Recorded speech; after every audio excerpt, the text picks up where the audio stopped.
Yeah, so welcome back. Today's session will be now starting to code so that we can try to progress as fast as possible. So I have some segments. I'm hopefully trying to move as quickly as possible so that we can see. So we start with, of course, we know we have done the introduction to PHP. So the other one will be just creating the HTML forms.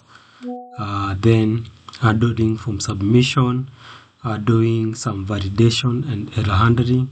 Then you can talk about data storage, then some recap.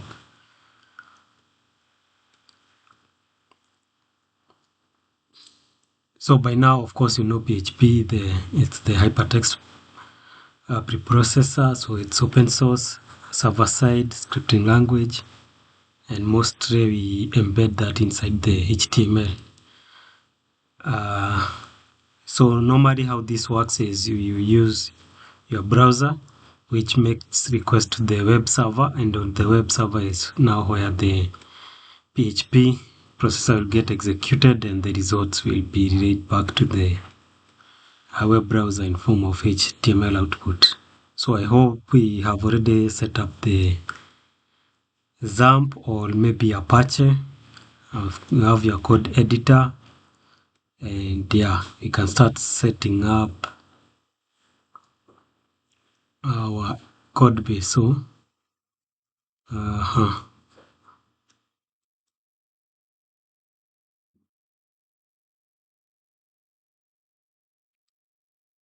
yeah, so let me just share my screen so that you can see. So I've set up my code structure here. Let me my project here. I've called it run11. So you can set up any project, that is create a folder within the htdocs, that is if you have installed the XAMPP or Apache, and of course just to make sure that you have set the PHP. Normally it does not execute on the browser but rather on a server. So by installing XAMPP, your computer acts as a server. So make sure you have set up the project and just create a file inside your folder. Call it index.php. Then you can just echo php info. And by doing that, I don't know how I'll keep switching the screens. So just a quick, and have we all, I hope all of us have set up the XAMPP or Apache for that case. So also, so that is PHP info. This tells you all about your PHP version that you have installed. Yeah. So you can even echo maybe like hello PHP. So to make sure, this is just to test, to make sure that you are, whatever you are doing, your PHP is running successfully within the browser. Okay. And as you can see, yeah. So let me share my code base area.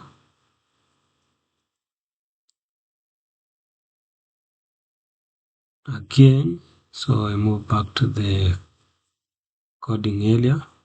So for now, I'll name this file. Let me just, I can call it server because maybe that's where we're gonna send everything. Then create another new file, call it index, but this time call it index.html.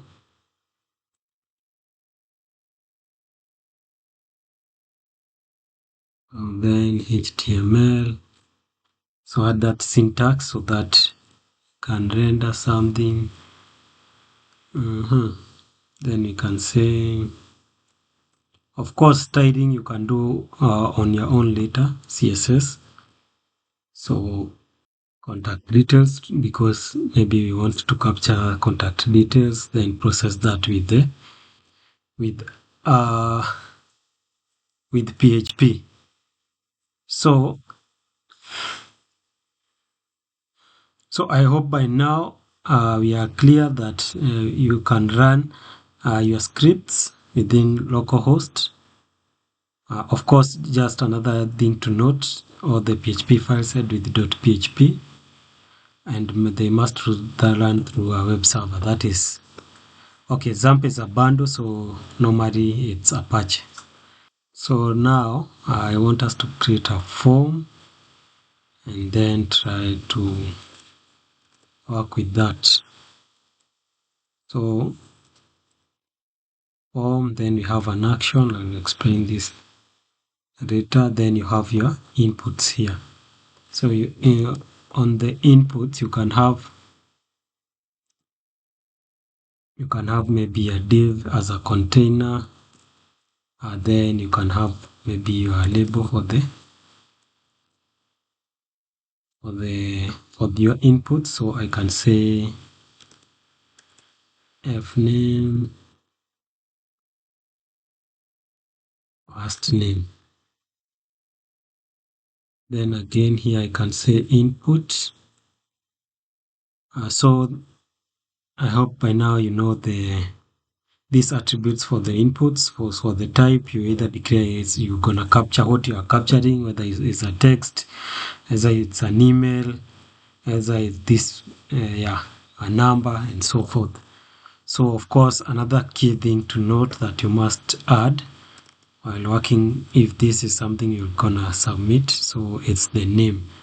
So name, this is what's gonna go to the server side, and we'll be able to, so whatever you name here, this input, it's what we are gonna capture on the server side.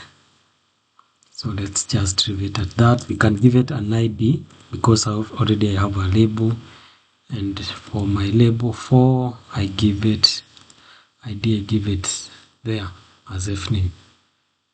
I think we're good. Then you can duplicate this. So that can be maybe last name.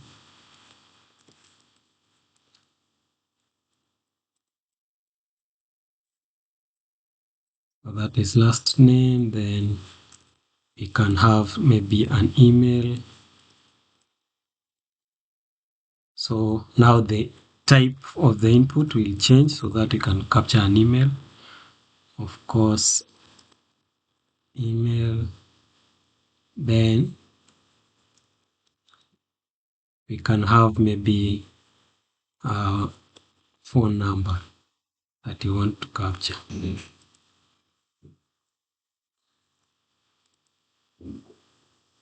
So this is one. Of course, so let me share this. Of course, this will appear ugly, but just for the sake of it, let me show you the screen.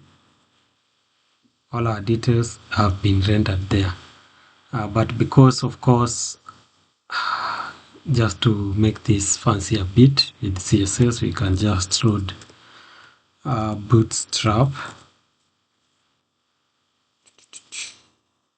Let's go with 5.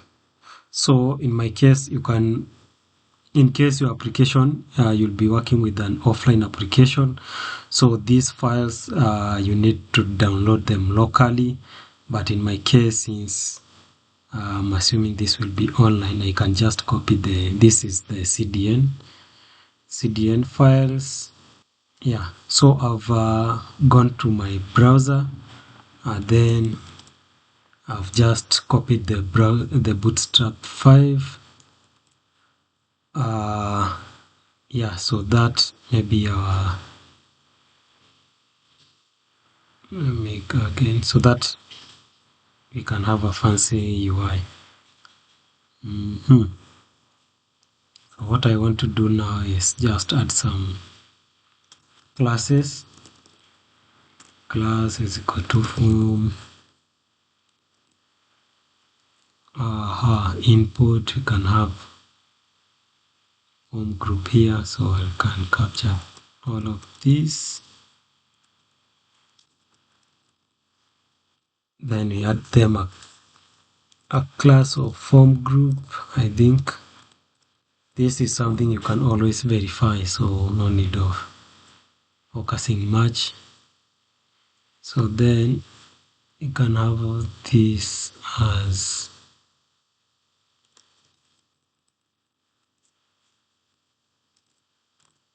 I'm not sure whether it's form input, but let's see what we'll get.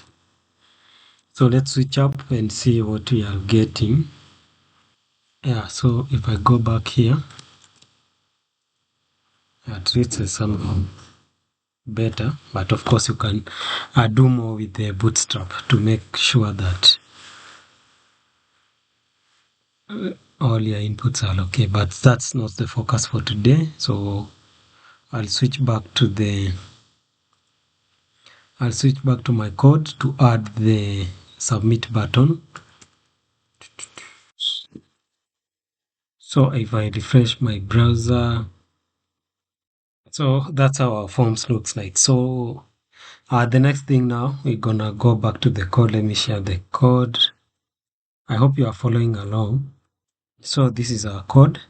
So the next thing we must know, so this you must include, is on our form there is two things we need to know. That is the action and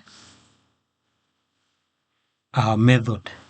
So for the action, this tells us that once you hit submit, then the actions define where now you will go to process that data. Method you can use the post, as we discussed earlier in our classes, that post is secure and is used for sensitive data.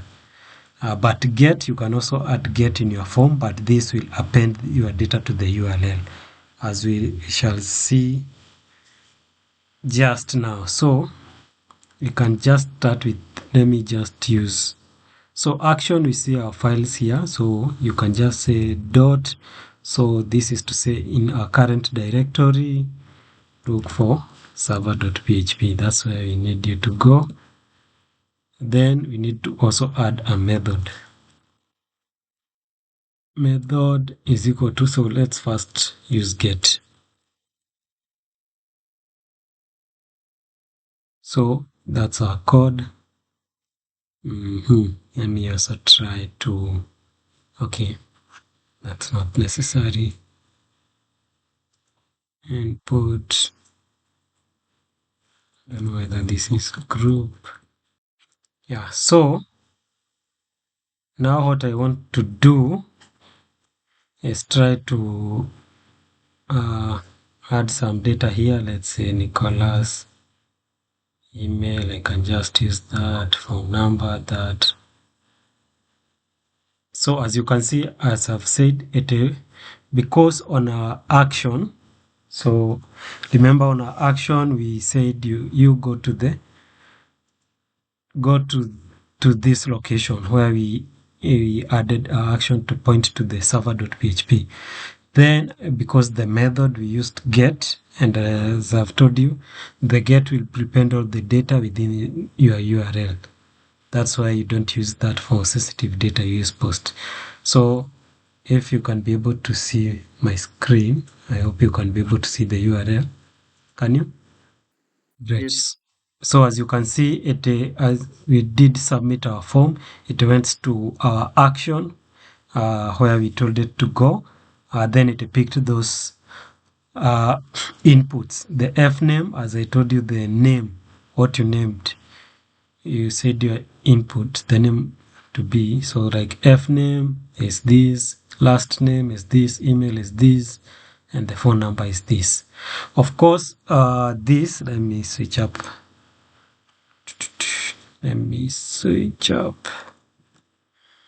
So if we go back to the code, so switching back to the code, of course we used get, then we can move to the server and say, let's see if we say echo get, so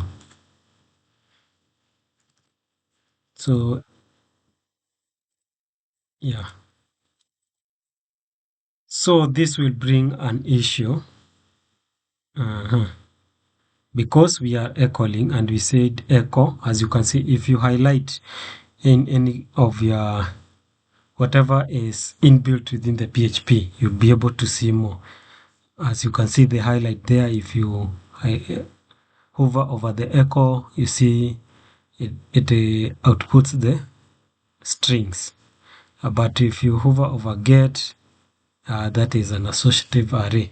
I hope you know associative array because we learned about arrays recently.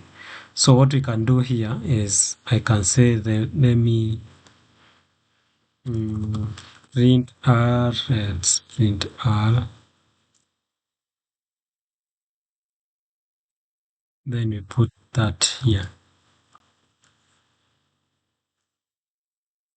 not printer, print r, like that. Then maybe you can exit here and say whatever. Let's make sure we make our statement, bring no errors. And then let's switch up to the browser and see what we get.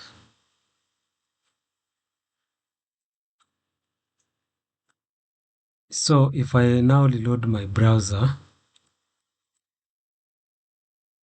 you can be able now to get that data within that get variable. Okay, so now I can be able now even to access the data. Maybe I want to access the email, each and every data. So let's switch to the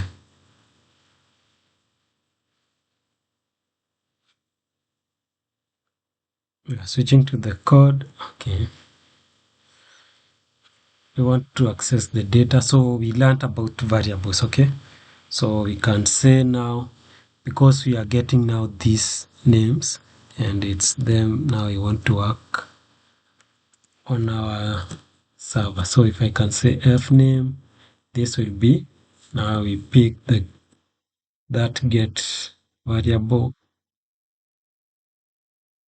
and then because this is an array, an associative array, what is an associative array? This is an array with key value pairs. So an array by itself has indexes, maybe from 0, 1. If you say array of fruits, that orange, apple, then the orange may be on index 0, apple index 1, like that. But associative arrays has key value pair. So our get is an associative array, and because we know the key, our key is whatever we named here in our inputs, this name. We said name will be this, so now we know this is our key. Then of course then we get, so now this will help you. Once you access the key, you get the value stored in that key. And what is the value? The value is whatever the user will type within this input. That will be the value. And of course we do the same. So because I don't want to use get, I'll just, for demonstration purposes, let us mute that. Then we want to also get the last name.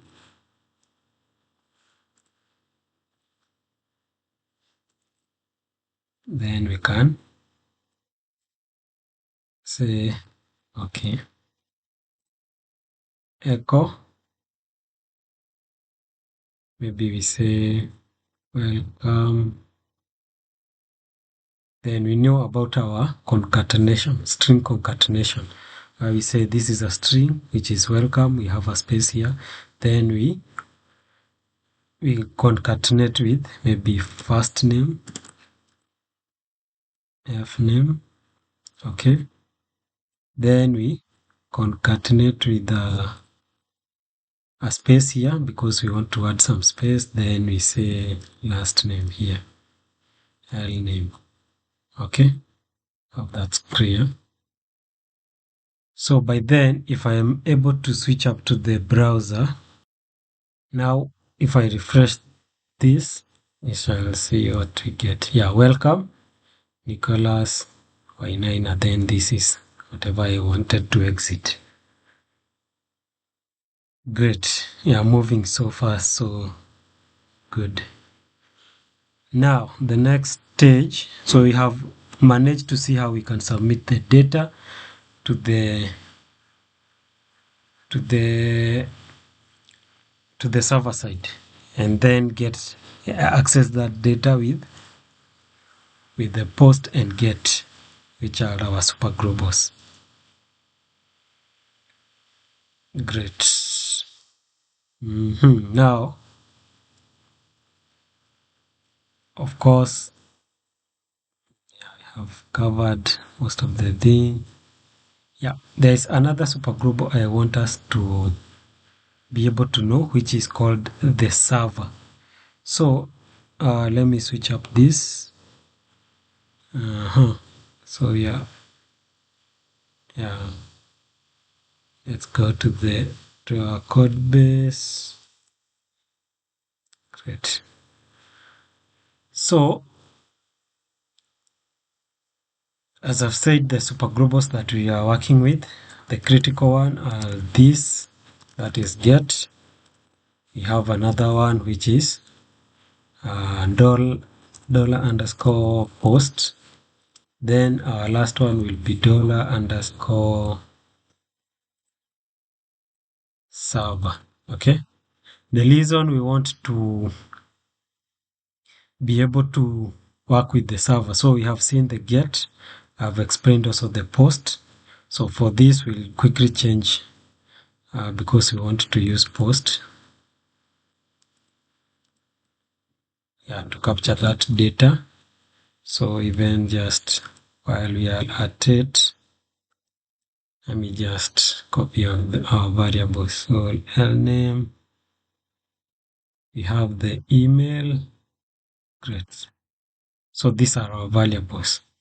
And we want to capture because we are going to use post. So on our HTML, we need to change this to post so that our data is secure. Now, our server.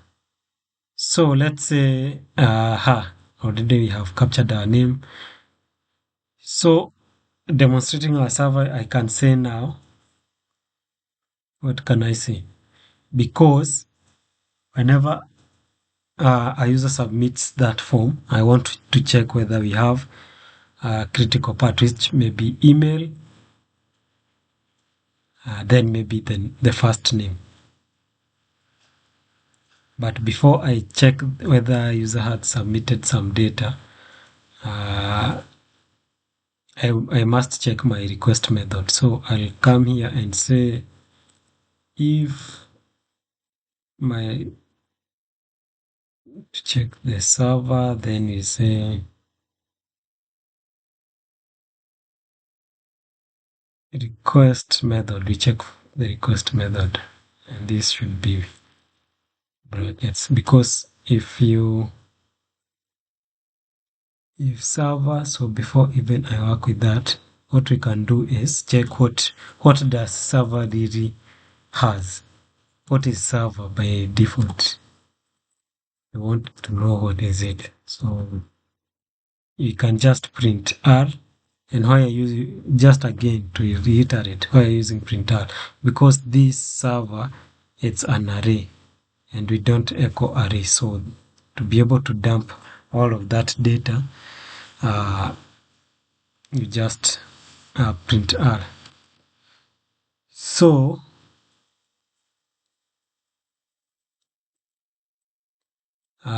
so just to show you what the server has, I'll switch to the browser. Yeah, and as you can see, I've already refreshed my screen, and it's a lot of data here. You have a lot of data. You see, this is an array, so the whole of this is an array, and our first, you see, we have the path, which is the whole of this. It stretches all the way up to where? It's a long one. How do you see comma?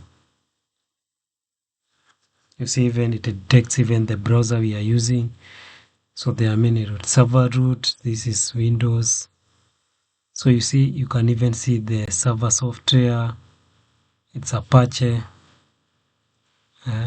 Script file name, which is the script that is executing this, is server.php. Server admin, we are all these server port. Export, I'm using port 80. Server address, this is the server name.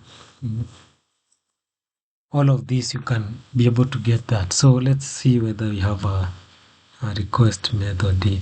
Say you have this request, so yeah, you see we have the request method. This is what we are interested in. Okay.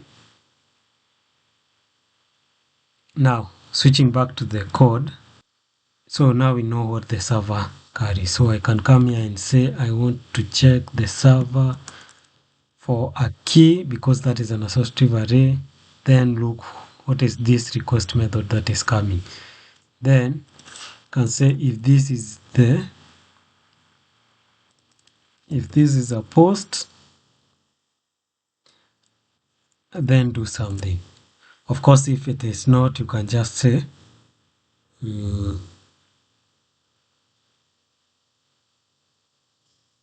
nothing to comment or nothing to show, because I'm assuming probably if you use get, maybe this will be a search. So I can just say nothing to show here. So I can even maybe pick this, and instead of using echo, I just use exit, which will exit then and giving you that text. So if a server request method, you check whether it's post, then you start now working with your data here, which already we have. So I want now to talk about the validation, because this data you are receiving on the server side, you are receiving name, all of that data. You must do some validations check to make sure your data is clean, and maybe remove even some unwanted characters and so forth and so forth. Okay, this is why do we validate our data. I want to validate our data to prevent malicious input, ensure data quality. So technique we can use here is just check whether the fields are empty. For emails, you can check the validation whether the format of the email is okay. Length, maybe you can check. You want maybe some input to have a certain length. Another thing I want to note is you want to do both the validations. Whenever you are building an application, do both validations on the server side as well as the client side validation. Client side validations, this improves the UI. So the UI basically, it's not just how fancy your website looks. Okay, not UI but UX, UI UX.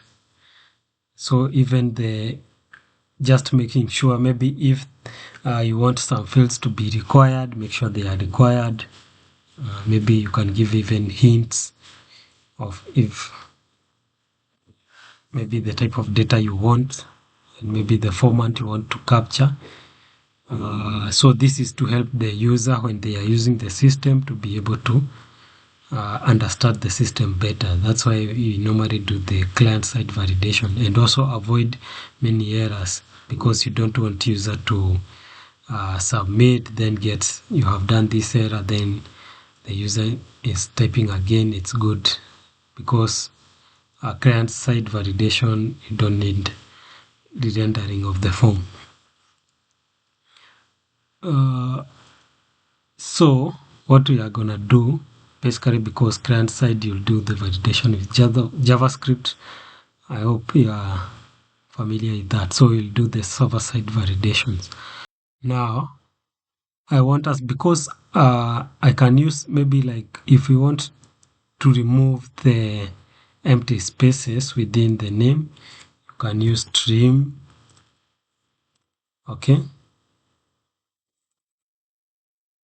and this will make sure that your data has been trimmed.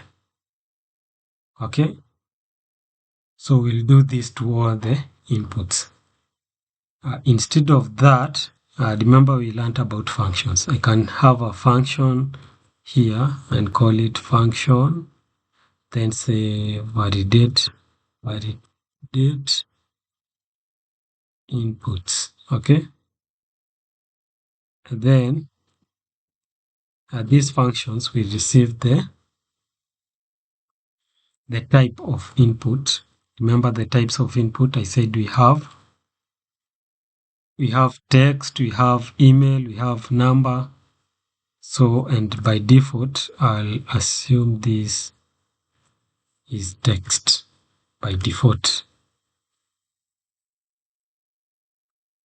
Then what we want, another thing we want to receive is the variable itself that we want to do some validation.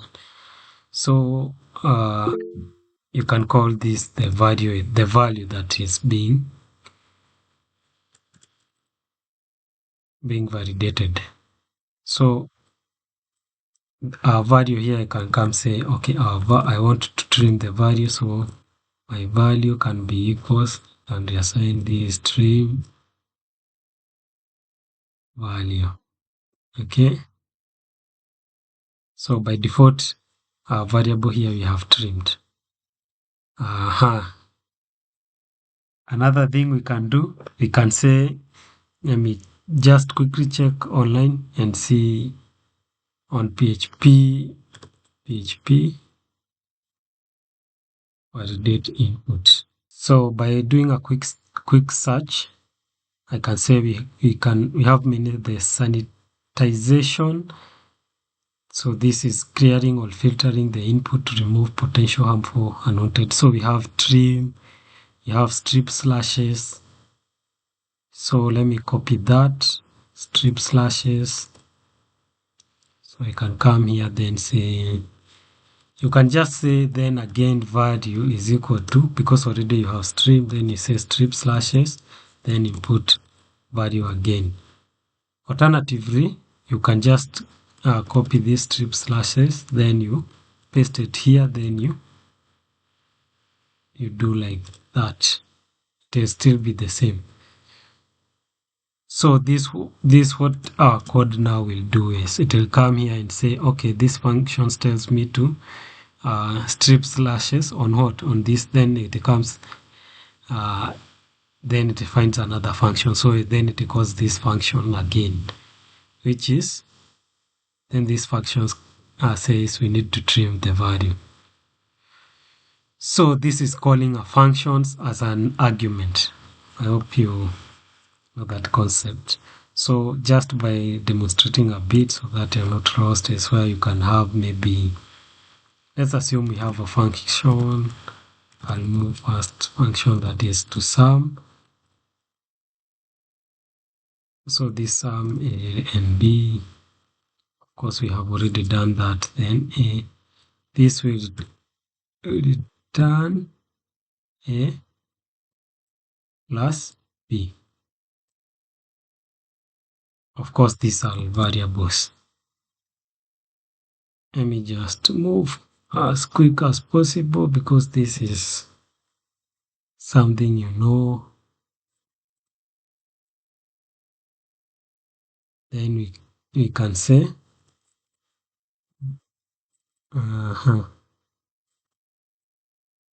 times 2 maybe, and this will maybe capture our input, then this times 2. So what I'm demonstrating here, how we are calling these functions, is the same way you can come here and say, I want to sum, maybe to call this sum, and then sum maybe 2 plus 3. Of course, by now you should be able to know that if I echo this out, it will come to this function called sum and do this A plus B, and we get 5. But I can say then after you do that, do times 2. So this, now I'll come here and copy this. and do like that. So what now, this it will comes and our code will say, okay, calls times 2, but when it comes here inside, it says, hey, before I can do any calculation, I need to call this function. So it calls these functions, that is sum and 2 plus, not 2 plus 3, but 2 comma 3, and do the sum of those two. So once it does that, you return that value, the value you get, which is 5. Now the 5 will be our parameter, and which will be passed to these functions, which is 5. 5 times 2, this will be 10. I hope that makes sense. So that's how we are doing this. So it first trims the value, then strip slashes that. So then there is the other one for HTML special characters, just to remove any special characters associated with that. So then I can come here and say if, because of course if type, maybe the type is email and not text, I can do something with this value here, which now I'll say there is this function I've seen here, it's called filter value. Okay, it's just to validate the email, you can use that filter value. If this is email, you can just say filter value. Then filter value, if you hover over it, you can see you pass a value. Then the other one is the filter. So you have a default filter, but of course there. So here you'll pass a value val. Then you can use like filter sanitize what?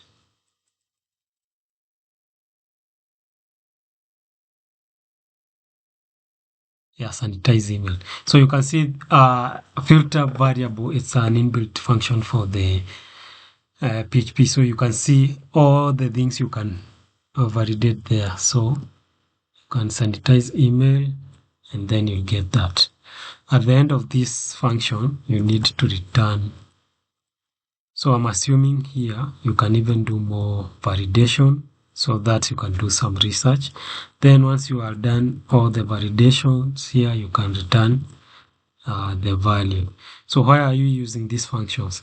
Because this now is very good for us. Instead of doing all this validation for each variable, you can just come here and call your function. Okay. So because I want this default value to be the last one, the default value.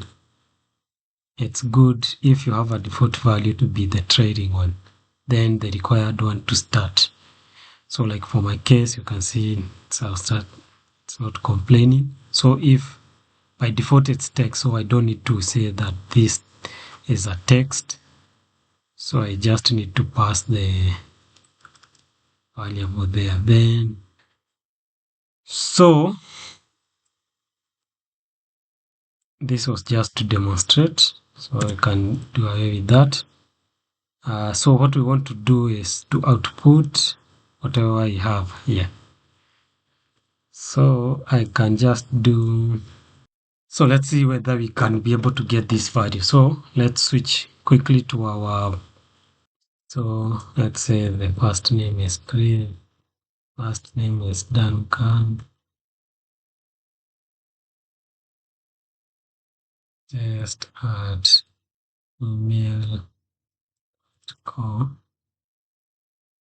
I can leave that number. So as you can see now, we are able to capture the data, get it in there, do the validation, and then output that data on our screen. Okay. So the other thing we can do is just to do some checking. Let's say like you check whether the names have been provided. But now you can see my code. So what I want to emphasize now is that whatever we did with our function, that is more of data sanitization. Okay.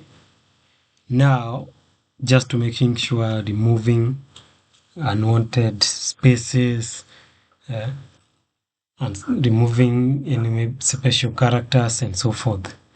So now the other part we want to do is the validation, which the key thing is you can do presence check, that you can use empty or is set to ensure the required fields are not left blank. Also, you can do some data type check.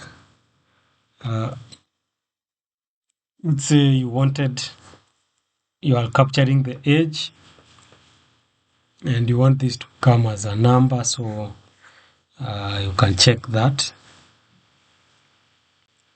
Also, you can do some format check. This is where you use regular expression because you may have an input that captures maybe, let's say, the KRA PIN number. So you know how the format of KRA PIN number, it starts with a character, digits, I think it's with a character. So you can use the format check using regular expressions. Maybe if a user types maybe many characters and one number, you say no, the ID it doesn't, the KRA pin doesn't use this format. So you get the idea. Yeah. Also, you can have maybe custom validation logic check. So I'll do the simple one. Of course, the other one I've said, like data type check, format. Yeah, I think that even will be a good exercise. We try to come up with an exercise where you are doing some validation check on a format like KRA PIN number. So to move with haste, what I'll do now, because now we have said if request method is paused, we have sanitized our data, then we can start now. We can come here and say we want to define maybe a bag or an array that will hold our errors. Okay. So I can come here and say initialize this array. Of course, this you can just use this and say errors will be an empty array. Okay. So initially we don't have any errors. That's why we have an empty array. Then I want to come and so we have defined our empty array. Then I can come here and say this output we can just say there. So we have these checks where you can say if condition, just this is for you to make sure you understand this. You can use this. If condition, yeah, then statement. So what I'm saying here, if this condition happens, execute these statements. What is my condition? I'm saying if empty, okay, if empty, then I can say fname, because already we have gathered the fname from the post and assigned it to a variable. So if empty fname, if our first name is empty, then what do you want to do? You want to say the name is required, okay? So we come here and say errors, which is our array variables. Of because it's an array.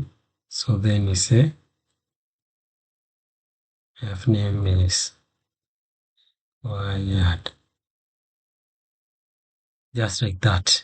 Then you can duplicate that for the L name. So this is the last name, okay? This is the first name. This is now the email. Great. So what now then I want to do now is to go through our array and check. You can just say check it's empty. So what we can do here, before even we come to say whatever we want to do with our data, you can say if, just check if, because we know our array here, initially it's empty. If, so we can count if there are any errors that have been found. If count errors is greater than 0, if it is greater than 0, then I can just say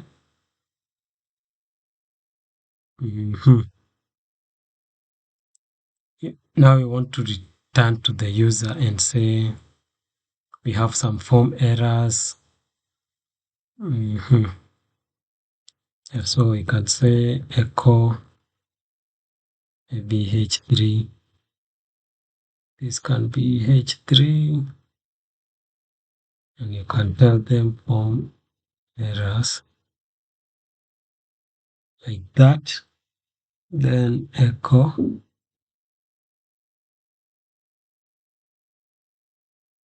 an address. Of course, we know by default we need to close this. So by default, let me just do that.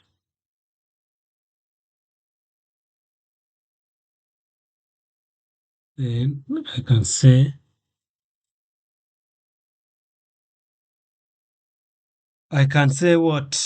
what can I say?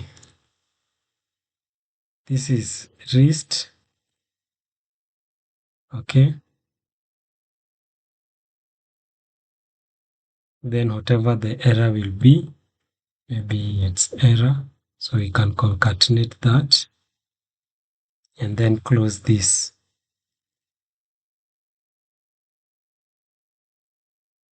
Close our list here.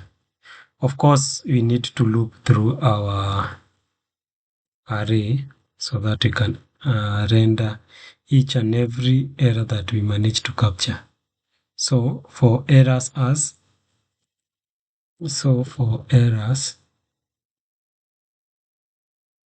L or errors as L, then what do? You do it like that, then this you push it like this. Great. Then after, of course, another address must be outside the loop. Then here you can exit so that maybe you don't continue. Exit. Yeah, you can just exit like that. Now to make sure if there are no any errors and you want to continue, so this exit must be inside the if statement. So even this echo must be inside the if statement, but not inside the loop. So we can move this to forward like that.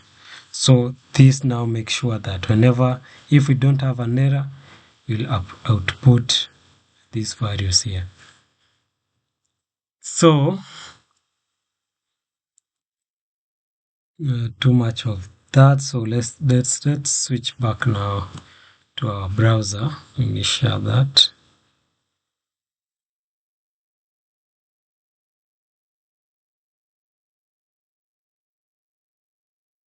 Let me try to submit empty. As you can see now, we are able to capture those because we did not fill any input, and we are able to display that. So what if I now capture some values? If I leave email empty, you only get the email is required. Okay. Now, if we make sure that for the last name there is none, as you can see now, the last name and the email are required. So, great. Hope you are together so far. So, but if we have the data, our code now executes and say, okay, this is Nicholas, the blah blah, and you're able to get that data. So, I hope that's quite clear by now.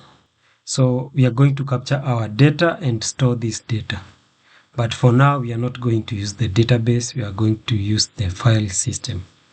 Okay. So what I want, you can search maybe on your browser how to work with. You can just search maybe on your tab, then PHP files, something like that.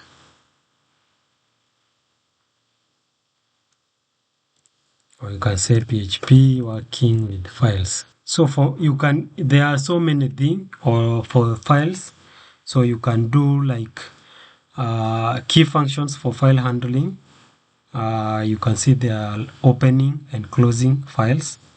How you do that, you can say fopen and you can open a specific file.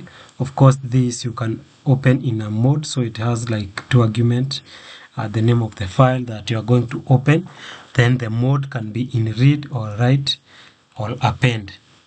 Okay, those are the arguments that you're gonna place there. Then closing, you can use fclose to close an open file.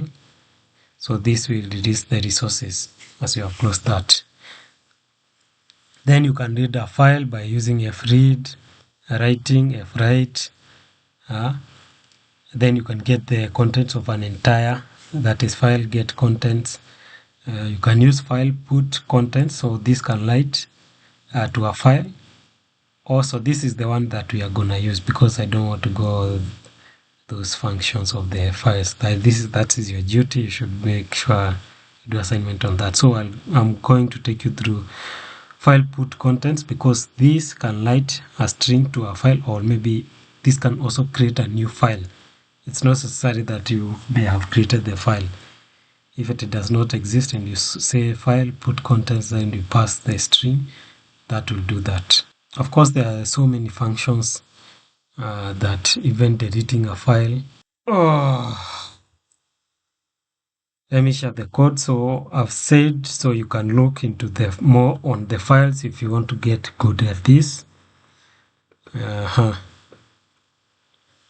So what I'll do is that I want to capture our data and put it in a file somewhere. Maybe I can reference that data. So I'm going to use if maybe our sanitization passes, our validation passes, I can just say file underscore put contents. Then I can say here, I can just say contacts.txt. Okay.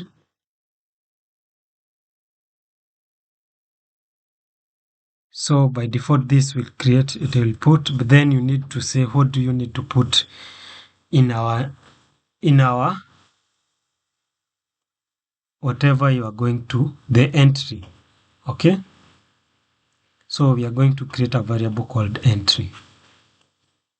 So here we are going to say our entry will be equals to, yeah,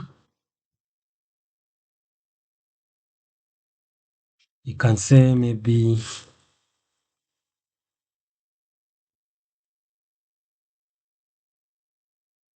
can say contact, then let's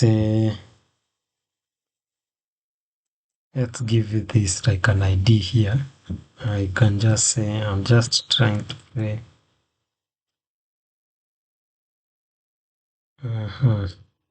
Is it math?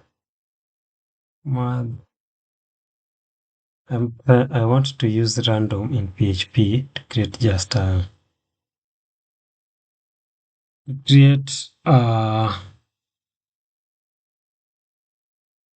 random number so that we can be able, of course, like random I'm going to check.